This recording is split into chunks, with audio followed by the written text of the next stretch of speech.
জাম্বুরা ভর্তা বানাচ্ছি। রসুন পুড়ে রসুন ক্যারেট করে দিচ্ছি। এভাবে কারা কারা জাম্বুরা ভর্তা খান?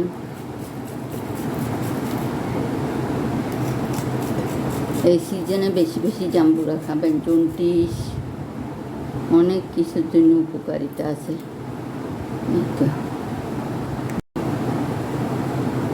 মরিচ দিলাম একটু, লবণ দিলাম একটু, চিনি 2 চামচ, চিনি দিতে হবে। সরষের তেল দিয়ে কষলায় কষলায় রসুন দিয়ে ভর্তা বানাবো, ভর্তা খাবো, অনেক মজা হবে। পুরা রসুনের গন্ধটা অনেক ভালো লাগে। সবার জন্য নিছি, টুকটুক করে খাবে।